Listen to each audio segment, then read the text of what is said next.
Okay, time to install Unreal Engine. Let me just check if I have enough space on the... Oh. Oh no. Oh no. I'm sorry. I just need a moment, okay?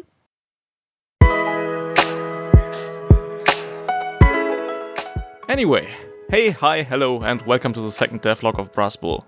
It's been an exciting week, and the project has actually started, which still feels a bit unreal.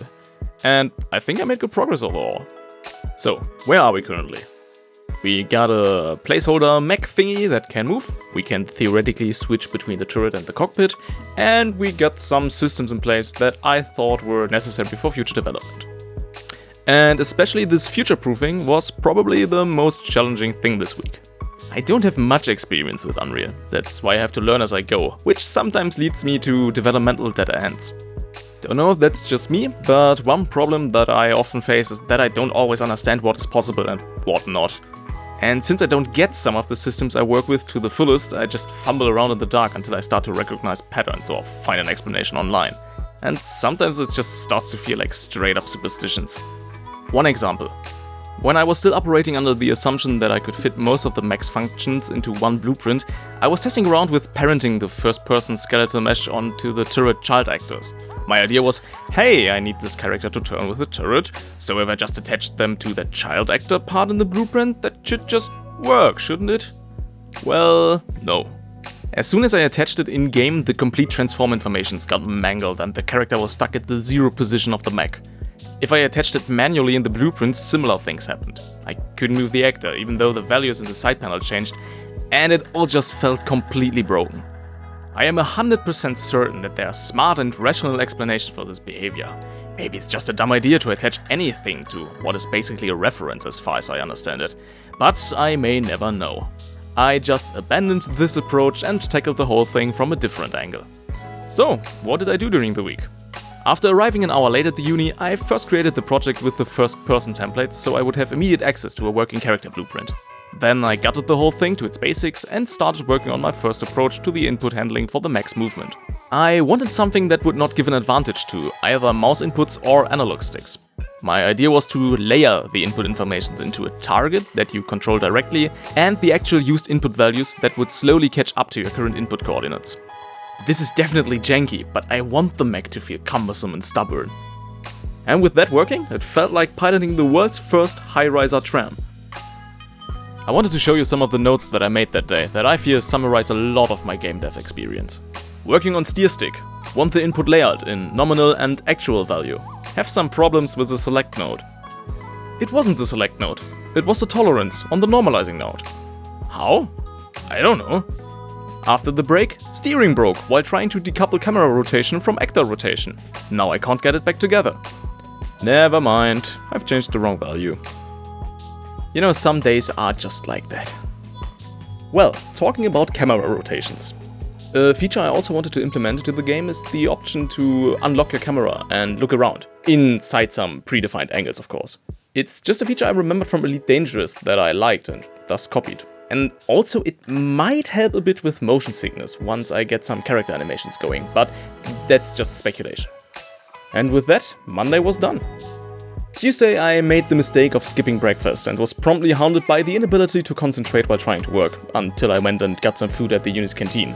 But hey, at least I got my own working space now and only arrived half an hour late today. This day I wanted to tackle the tram feel by implementing some rudimentary animations. For that I just created a timeline component, threw in some curves, made a function that changed the cockpit's route transformation accordingly and hooked the playback speed to the mech's velocity. In the final prototype I want this view bobbing to be the result of the actual mech's animation, but I thought it was important to get this feature in quickly to get a better feel for the game.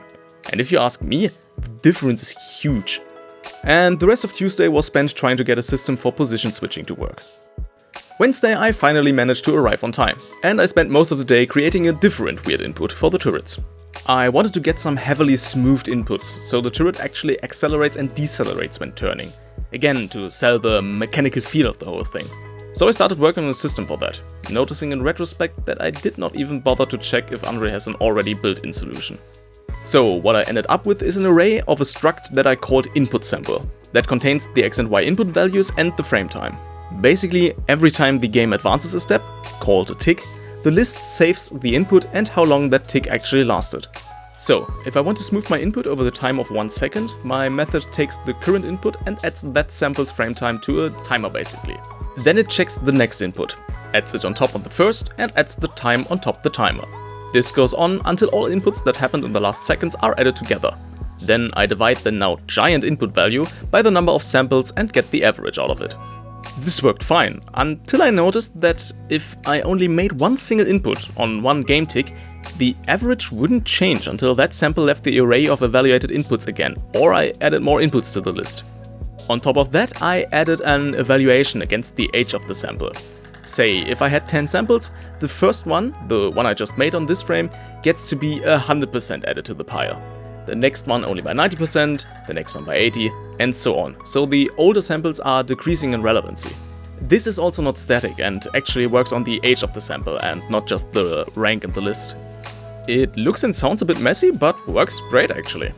And to avoid an ever-increasing array of samples, I also started deleting old entries after 3 seconds, as smoothing over anything more than 2 is basically impossible to use. The rest of Wednesday was just me trimming this whole mess down and making it into something that I could access from everywhere I needed to. That is also why I moved the input events from the Max blueprint to a new character controller. I will probably move all my input functions there, to have them centralized and easy to access from the different parts of the Mac.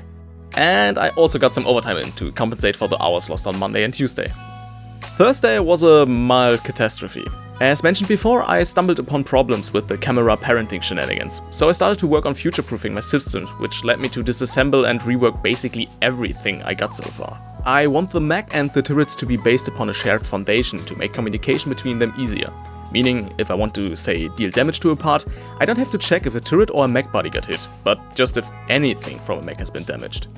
I also want turrets to be their own interchangeable thing, because even if I don't have concrete plans to implement this, it is a very obvious addition to create different turret types. There, I noticed that the character pawn class always comes with a skeletal mesh and thought, hey, great, I could put my first person character in there. But then, I couldn't attach that to the mech's cockpit because inherited parts of a blueprint can't be attached or detached to new parts. So, what I have currently is a separate pawn called Johanna that owns the game's camera, and character pawns for the mech and the turrets that inherit from the same base blueprint. Now, my only problem is that Johanna, for whatever reason, starts to fall when attaching her to one of the turrets, even though she doesn't do that when she's slotted into the base mech. But that problem will be worked on next week.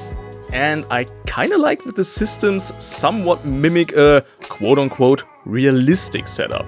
Like Johanna being her own thing and being the only one with the camera/eyes.